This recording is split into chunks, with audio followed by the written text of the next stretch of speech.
Manifestation क्या है? अगर आप उस चीज़ को देख सकते हो, विजुअलाइज कर सकते हो, तो वो चीज़ आप अपनी लाइफ में ला सकते हो।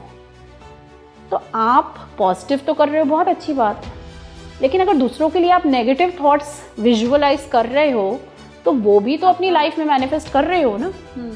और जब वो मैनिफेस्ट करते हो तो आप कहते हो ओहो पता नहीं मैंने कौन से बुरा कर्म कर दिए। और फादर की जब सोल आई तो फादर की सोल ने बताया उस लेडी को कि जब मैं था तुम्हारे पास in the form of father, मेरे अंदर ये बहुत एक रेयर कंडीशन थी जो थी। उसने कहा हाँ बिल्कुल ठीक है। कहती है जब ये बेबी भी फॉर्म हुआ तो मैं ही तुम्हारे पास वापस आना चाहता था, लेकिन इस बार जो मैंने वो रेयर डिजीज चूज किया था, वो जब फॉर्म होने लगा बॉडी में तो मुझे खुद को बहुत घबराहट हो गई सोच के कि नहीं ये बहुत कुछ ज़्यादा ही हो रहा है, मैं इसको नहीं कैरी फॉरवर्ड कर पाऊंगा। मैं हमेशा अपने स्पिरिट गाइड से कनेक्टेड हूँ और इस समय बिल्कुल मुझे वो फ्लैश लाइट दे रहे हैं कि मैं स्टिल बर्थ की बात करूँ तो डेफिनेटली मैं स्टिल बर्थ की बात करूँगी।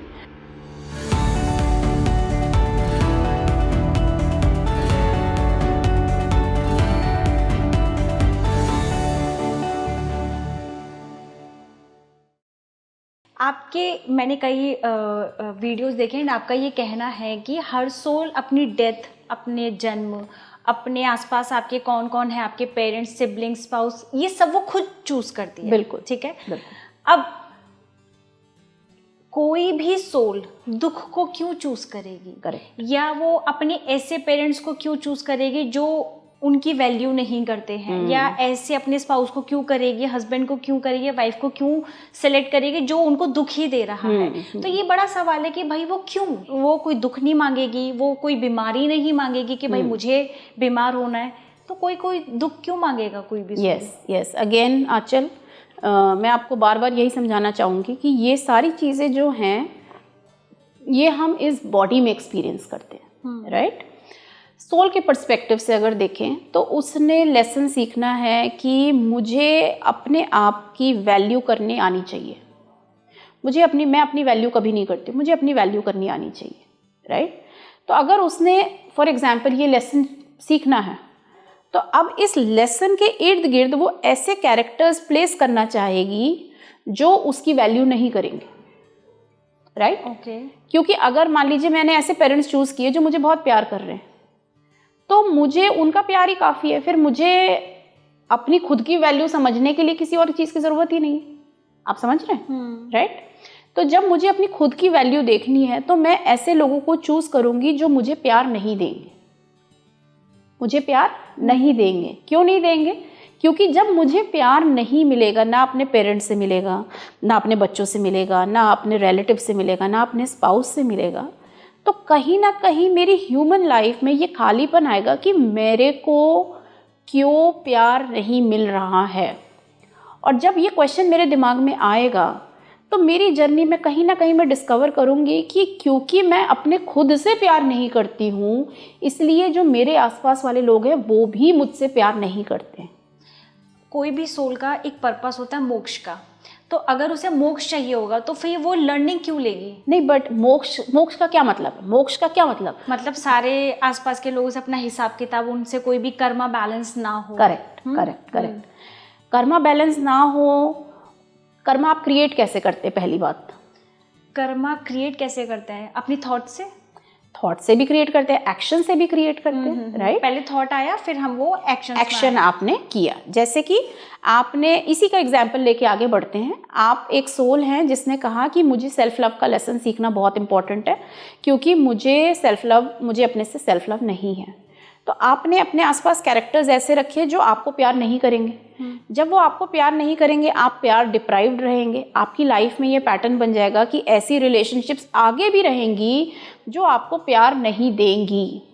क्योंकि वो आपको प्यार नहीं दे रहे हैं तो आप अपनी ये क्वेश्चन खोजेंगे कि मुझे प्यार क्यों नहीं मिल रहा। कहीं ना कहीं जाके आपको ये रियलाइज़ होगा कि मेरी लाइफ में जब तक मैं अपने आप को प्यार नहीं दूंगी और क्योंकि मैं अपने आप को प्यार नहीं दे रही हूँ, मैं अपनी खुद की वैल्यू नहीं करती हूँ, इसलिए मेरे आसपास वाले भी मेरे वैल्यू नहीं करते। तो आपको ये लेसन समझ आना शुरू होएगा। अब दूसरा सिनारियो ले लेते हैं कि आपकी लाइफ में आपके आसपास बहुत प्यार है, आपको सब आपको प्यार करते हैं, ठीक है, आप बहुत खुश हैं उसके बाद आपकी शादी हो जाती है तो भी आपको सब अपने आसपास प्यार कर रहे हैं, आपकी बहुत एक पॉजिटिव लाइफ चल रही है। उस पॉजिटिव लाइफ में सब कुछ बहुत अच्छा है, पर उसमें सीखने को क्या मिल रहा है? जो कि बहुत कम होता है। जो कि बहुत कम होता है। हाँ। क्योंकि सीखने को क्या मिल रहा है? मुझे आप ये बताओ ना कि आप बच्चे का एग्जाम्पल लेते हैं, फिर से स्कूल का मैं देती हूँ, कि आप एक क्लास में जाते हैं, स्कूल में जाते हैं, आपने बच्चे को स्कूल क्यों भेजा है? आप उसको घर पे भी बड़ा कर सकते हैं ना। आप उसको स्कूल इसलिए भेज रहे हैं क्योंकि बहुत सारी चीज़ें ऐसी हैं जो स्कूल के थ्रू ही सीखी जा सकती हैं। स्कूल में भी सिर्फ पढ़ाई करने से आप पास नहीं होते। स्कूल में भी आपने जो पढ़ा है उसके बाद आपके टेस्ट आते हैं, इम्तिहान आते हैं, जिसको पार करके ही आप नेक्स्ट क्लास में जा सकते हैं। तो अगर एक मैं सोल हूँ, मैं कहती हूँ मुझे लाइफ में कोई प्रॉब्लम्स अपने रिलेशनशिप्स में नहीं चाहिए, मुझे हेल्थ में कोई प्रॉब्लम मत देना, मुझे भरपूर पैसा देना, मुझे जॉब बहुत अच्छा देना। आप ये सारी चीज़ें लेके आ गए और बहुत अच्छी आपकी लाइफ निकल रही है, बहुत गुड लाइफ निकल रही है, लेकिन वो लाइफ इतनी स्मूथ है कि आपने उस लाइफ में कुछ सीखा ही नहीं। At a soul level, again मैं बार बार आपको जूम आउट करके एट अ सोल लेवल समझाना चाह रही हूँ कि सोल बहुत सारी चीज़ें सीखना चाहती है। वो जो सीखने का ज़रिया है, वो ज़रिया ही ये परेशानियाँ हैं जो आपके टेस्ट है। अगर आपको रिलेशनशिप में प्रॉब्लम्स नहीं आएंगे तो आप उनको सुलझाना, उनकी वैल्यू करना कभी नहीं सीखेंगे। अगर आपको हेल्थ इश्यूज़ आ रहे हैं, हेल्थ इश्यूज़ कहीं ना कहीं क्योंकि आपको फियर है किसी चीज़ का, इसलिए आपकी लाइफ में बार बार वो हेल्थ इश्यूज़ आ रहे हैं जो आपका फियर ख़त्म करना चाहते हैं। अच्छा, जैसे मैं आपको यहाँ पे एग्जांपल देती हूँ अपने फादर का। मेरे फादर का हमने ये पैटर्न देखा कि उनको लाइफ में हर 7-8 साल में एक मेजर हेल्थ इशू आ जाता था।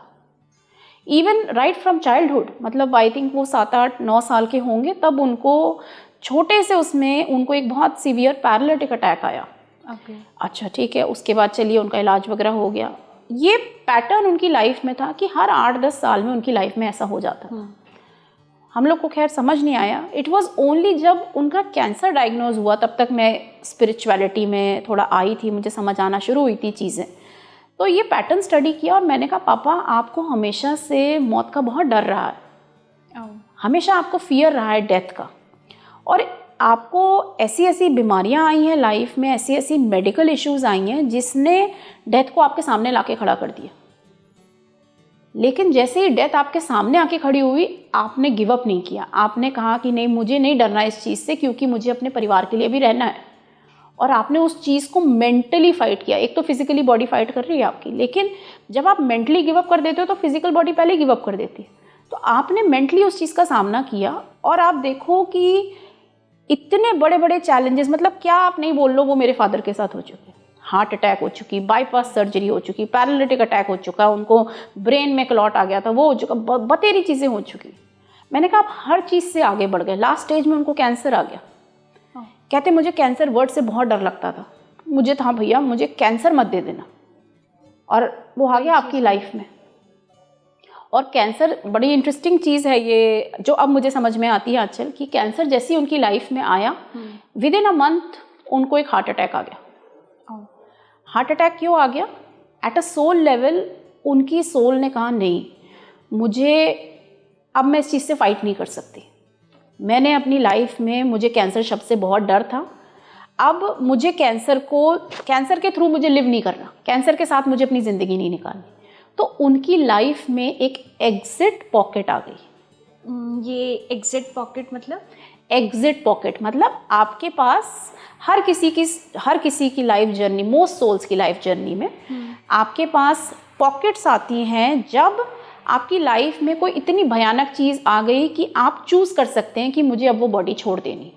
मेरे लिए अभी ये बहुत बड़ी लेसन है, मैं नहीं कर सकता या कर सकती इस लेसन को। मतलब आपके सामने कुछ ऐसे इंसिडेंट होते हैं जिसमें आप चूज करते हैं कि मुझे अब अपना शरीर छोड़ना है या नहीं छोड़ना, राइट? Correct, okay, correct. और मेरे भाई ने उनको गले लगा के एकदम झटका दिया और वो वापस आए। हम उनको हॉस्पिटल लेके गए। डॉक्टर ने बोला इनको बहुत मेजर हार्ट अटैक आया है और सर्वाइव करना बहुत मुश्किल था, लेकिन सर्वाइव वो कर गए। उसके बाद करीब 1 साल बाद उनकी डेथ हुई। उस 1 साल में उन्होंने कैंसर को फाइट किया।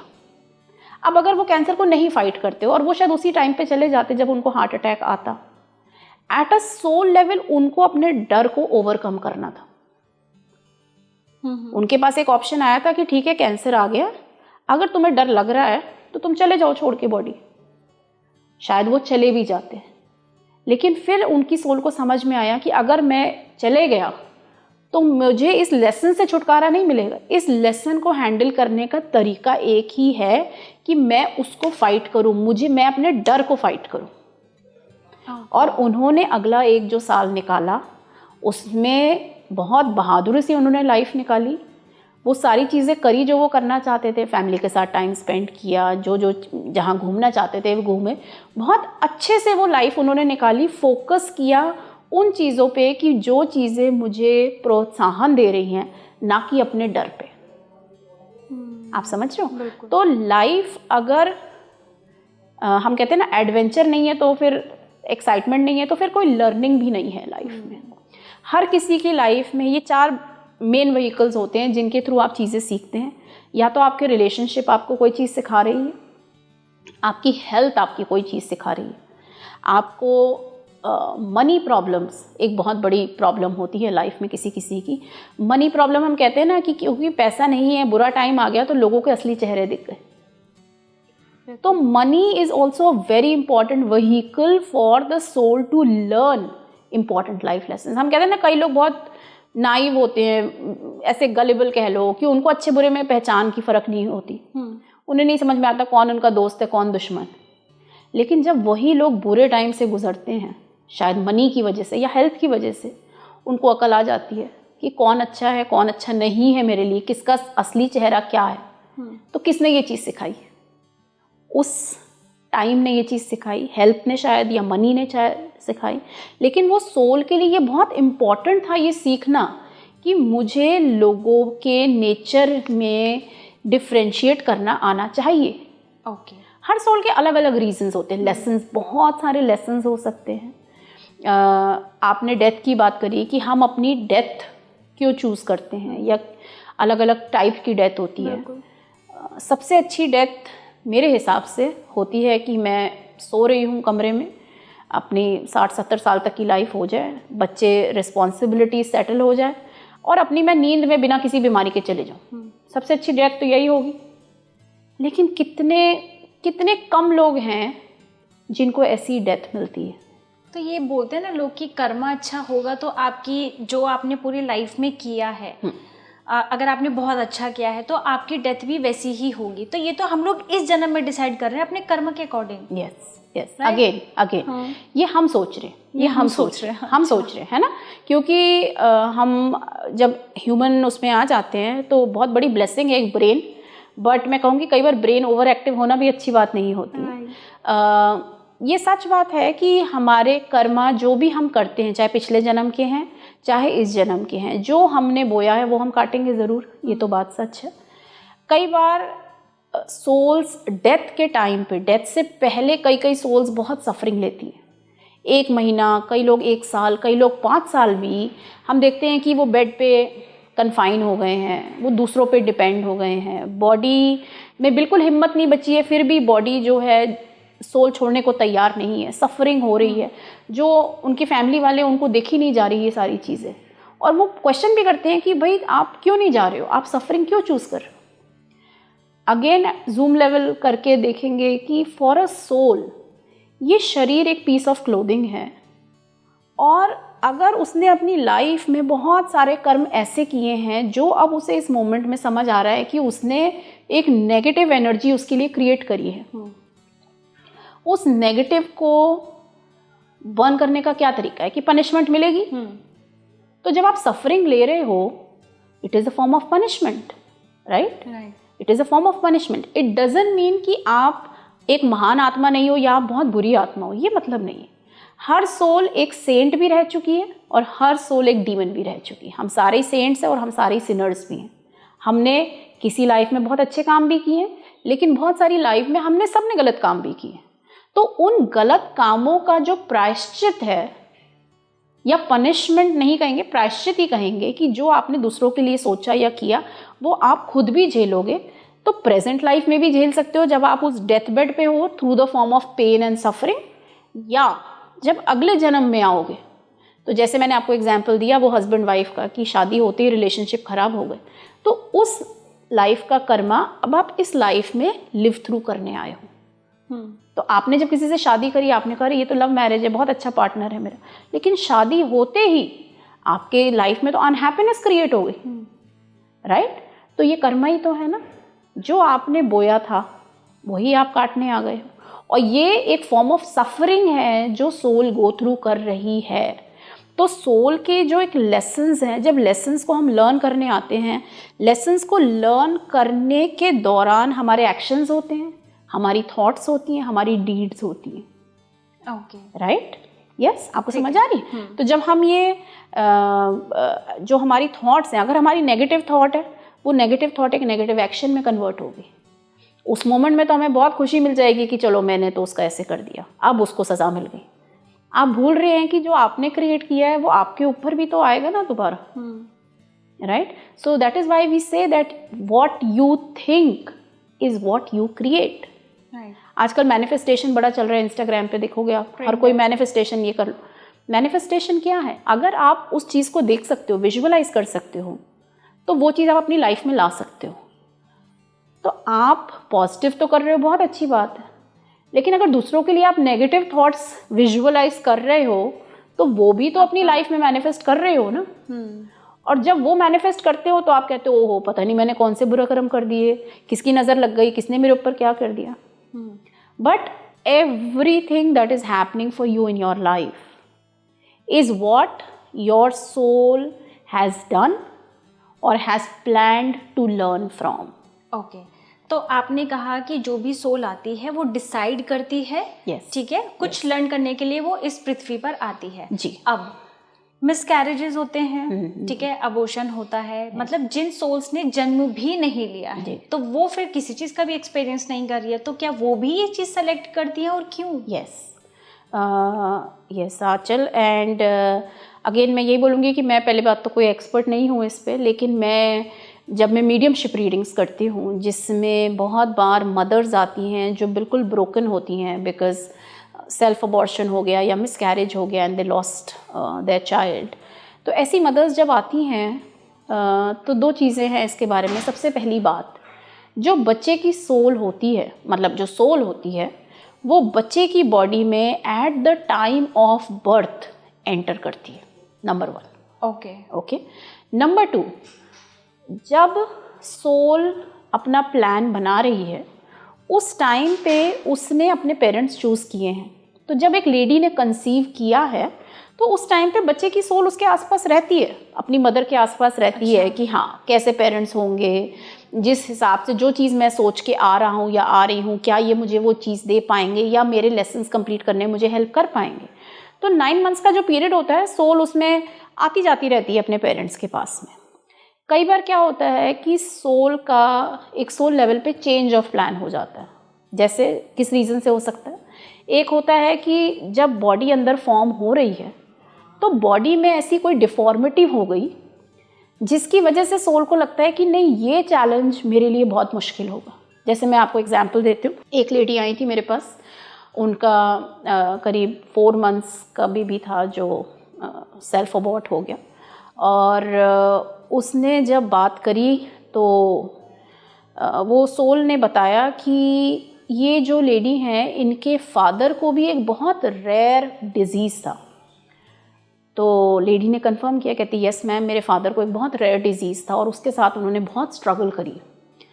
तो फिर सोल ने बताया कि जब इन्होंने कंसीव किया तो उनके फादर की डेथ हो चुकी थी पहले ही। कह रही है जब इन्होंने कंसीव किया तो वो उनके फादर की ही सोल थी जो अब अपनी डॉटर के पास एज अ चाइल्ड आना चाहती थी। और वो जो सोल थी उसकी लर्निंग व्हीकल उसने चूज़ करी थी डिफॉर्मिटीज़, बहुत रेयर डिजीज़, कि मुझे कोई रेयर डिजीज़ हो जो मुझे लाइफ में अपनी हेल्थ का इम्पोर्टेंस समझने में हेल्प करेंगी। तो उसके फादर की वो कनेक्ट होने अपने बच्चे से आई थी, बट बच्चा आया और फिर बच्चे के बाद फादर की भी सोल आई, ठीक है, ओके। और फादर की जब सोल आई तो फादर की सोल ने बताया उस लेडी को कि जब मैं था तुम्हारे पास in the form of father, मेरे अंदर ये बहुत एक रेयर कंडीशन थी जो थी। उसने कहा हाँ बिल्कुल ठीक है। कहती है जब ये बेबी भी फॉर्म हुआ तो मैं ही तुम्हारे पास वापस आना चाहता था, लेकिन इस बार जो मैंने वो रेयर डिजीज चूज किया था, वो जब फॉर्म होने लगा बॉडी में तो मुझे खुद को बहुत घबराहट हो गई सोच के कि नहीं, ये बहुत कुछ ज़्यादा ही हो रहा है, मैं इसको नहीं कैरी फॉरवर्ड कर पाऊंगा। ओके। तो इसलिए मैंने अपना प्लान बीच में अबॉर्ट कर दिया। She lost the baby at about 4 months। Okay. And उस lady, she was taking this reading from me, and आप अगर एक दूसरे पर्सपेक्टिव से सोचोगे तो सोचोगे कितना दुख भरी चीज़ है कि पहले फादर चले गए, फिर बच्चा चला गया, बट वो सेम सोल थी जो उनसे ही कनेक्टेड थी, और उस सोल का एक लर्निंग था कि मुझे अपनी हेल्थ को लेके चीज़ें सीखनी है लाइफ में। लेकिन जब एज अ बेबी वो सोल आई उनके पास तो उसे रियलाइज़ हुआ कि नहीं, इस बार मैंने कुछ ज़्यादा ही पुश कर दी है बाउंड्री, और मेरे लिए ही नहीं बल्कि मेरे पेरेंट्स के लिए भी बहुत मुश्किल हो जाएगा टू गो थ्रू दिस जो भी रेयर कंडीशन थी जो चूज़ करी थी उन्होंने। सो ही aborted the plan Midway. Abort तो कर दिया, सोल चली गई। तो अब उस लेडी का क्वेश्चन ये था कि मैम, तो अगर ये मेरे फादर ही थे जो मेरे पास आना चाहते थे और इन्होंने इस बार नहीं आए, बट क्या ये फिर आएंगे मेरे पास? और मोस्टली लोगों का ये क्वेश्चन होता है दैट जिनको हमने खो दिया है क्या वो फिर से मेरी फैमिली में आएंगे? Most of the times the answer is yes, most of the times. Why? Because पहली बात, हम सोल ग्रुप्स होते हैं। आप जब एक फैमिली का पार्ट होते हो, आप उसी फैमिली में बार बार आते हो बिकॉज एनर्जेटिकली, वाइब्रेशनली आप सारे एक ही वाइब्रेशन पे कनेक्ट करते हो। तो जो आपके प्रोबेबली परदादा या परदादी रहे हैं या जो आपके दादा दादी रहे हैं, you keep coming back to the same family. बहुत सारे लोग ये मीडियमशिप रीडिंग में जब आते हैं तो ये क्वेश्चन पूछते हैं कि मैम प्लीज़ उनको पूछिए कि प्लीज़ क्या वो मेरे पास आएंगे। बहुत सी सोल्स नहीं बताती हैं क्योंकि बताने का कोई रीज़न नहीं है कि सोल लेवल से सोल को लगता है कि बट ये तो समझ अंडरस्टूड ही है कि वो जब हम एक सोल ग्रुप है तो आना ही है, शायद तुम्हारे पास ना आके तुम्हारे भाई के पास आ जाओ, राइट? बट लोगों का ये क्वेश्चन होता है। तो जब आप अबॉर्शंस और मिसकैरेजेस की बात करते हैं, सेल्फ टर्मिनेशन जो हम कहते हैं, हमेशा उसमें एक रीज़न सोल लेवल पे होता है कि सोल को या तो उस बॉडी में कुछ प्रॉब्लम लग रही है या उसको कुछ ऐसी चीज़ दिख रही है कि इस लाइफ में अगर मैं आया या आई तो मेरे साथ ये प्रॉब्लम्स होंगी जिसके लिए मैं रेडी नहीं हूँ। That is why they terminate that body, जिसका अभी तक वो पार्ट नहीं है। आप समझ रहे हो? जिसका वो भी पार्ट नहीं। एक तो ये रीज़न होता है। सेकेंडली, हमने आकाशिक की बात करी कि जो आपने क्रिएट किया है उसको भी आप एक्सपीरियंस करने आते हो किसी लाइफ टाइम में। इस टाइम पे गाइड्स कह रहे हैं कि मैं स्टिल बर्थ की बात करूं। कई बार ऐसे बच्चे होते हैं जो पैदा हुए और पैदा होने के बाद ही मतलब they came out of the body as dead. आपने कहा अभी इस टाइम मुझे गाइड कर रहे हैं कि मैं बर्थ की बात करूं। हाँ जी, हाँ जी। अच्छा, यस। तो मैं कभी भी फील कर पाती हूँ। हाँ, मैं हमेशा अपने स्पिरिट गाइड से कनेक्टेड हूँ और इस समय बिल्कुल मुझे वो फ्लैशलाइट दे रहे हैं कि मैं स्टिल बर्थ की बात करूं तो डेफिनेटली मैं स्टिल बर्थ की बात करूंगी। तो स्टिल बर्थ की हम बात करते हैं। कई बार सोल्स क्यों स्टिल बर्थ बेबी आते हैं? अगेन इसमें उस मदर की कोई गलती इस लाइफ में नहीं है। मदर्स अपने आप को बहुत गिल्ट में फील करती हैं कि मैंने क्या कर दिया, शायद मैंने ध्यान नहीं रखा या कुछ ऐसा हो गया या डॉक्टर्स की कोई गलती हो गई। जब भी ऐसा कुछ होता है या तो ये सेम एक्सपीरियंस आपने उस सोल को कभी दिया होगा एक प्रीवियस लाइफ में और अब आप उस चीज़ को फील करने आए हो। जब आप इस दुख को फील करते हो तो ये दुख आपको again at a soul level एक अलग लेवल की लर्निंग देता है कि मैंने इस इंसान के साथ उस लाइफ में ये किया था, अब मेरे साथ जब ये हो रहा है तो मुझे कैसे फील हो रहा है। या तो वो है या ये सोल का ही प्लान है। It is a part of that soul's plan कि उनको सिर्फ उस 9 महीने की ही लाइफ थी आपके साथ में इस रूप में। इस वजह से जैसे ही वो 9 months ख़त्म हुए उनका वो कर्मा आपके साथ ख़त्म हो गया एंड ही और she left the body. Okay. तो मैं यही बोलूँगी क्योंकि मैंने बहुत सारी मदर्स को देखा है, वो उस दुख से बाहर नहीं निकल पाती, उस गिल्ट से बाहर नहीं निकल पाती, that it is not your fault in this life time. आपने जैसे भी कहा कि उनके फादर ने एकदम प्लान ड्रॉप कर दिया कि मैं ये चीज़ें नहीं हैंडल कर पाऊंगा, राइट? यस। तो कहीं ना कहीं वो अपने डॉटर से कनेक्ट थे, तभी वो वापस आए हैं। Correct. तो कोई भी फादर अपनी डॉटर को इस तरह का तो ट्रॉमा नहीं देगा।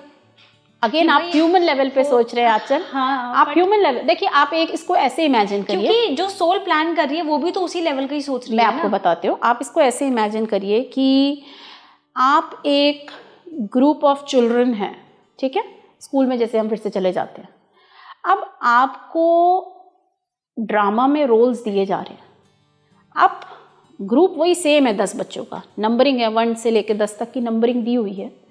पर हर बार जब कोई ड्रामा होता है तो कभी आप मम्मी बन जाओगे, वो पापा बन जाएंगे, कभी वो पापा बन जाएंगे, आप बेटा बन जाओगे। तो आप अलग अलग रोल्स प्ले कर रहे हो। एज अ मदर जब आप वो रोल प्ले करोगे तो आपके अंदर की अलग चीज़ निकल के आएगी। बट सेम वही आर्टिस्ट अगर as a brother role play करता है तो वो अलग रोल में बिहेव करेगा, राइट? तो किसी भी रोल में आप एक दूसरे को दर्द और दुख नहीं दे रहे हो, आप एक दूसरे की लर्निंग में हेल्प कर रहे हो। कैसे? Again at a soul level. ये शरीर is just a form of expression कि इसके थ्रू हम चीज़ें लर्न कर सकते हैं। आप समझ रहे हो? तो जो आपने बोला कि एक फादर अपनी डॉटर को दुख क्यों देगा, एक फादर अपनी डॉटर को दुख नहीं दे रहा है। फादर और डॉटर तो अर्थ पे है ना रिश्ते, एट अ सोल लेवल तो वो सेम है सोल्स। वो वाइब्रेशनली इस ग्रुप का पार्ट इसीलिए हैं क्योंकि वो सारे ग्रेड 3 के बच्चे। तो मैं यही बोलना चाहूँगी आंचल कि सेल्फ अबॉर्शन या मिसकैरेज हमेशा या तो उस सोल के चेंज ऑफ प्लान की वजह से होता है, या आपकी सोल ये चीज़ एक्सपीरियंस करना चाहती है, ये दुख एक्सपीरियंस करना चाहती है जो प्रॉबेबली आपने किसी लाइफ में उस सोल को एक्सपीरियंस कराया था। ओके। क्योंकि जो चीज़ आपने दूसरों को दी है वो चीज़ आपके पास वापस तो आएगी ही, और जब वो आपके पास वापस आएगी तो वो आपको कुछ सिखा के ही जाएगी। ओके। तो अबॉर्शंस या मिसकैरेज के बारे में मैं यही बोलना चाहूँगी। ओके।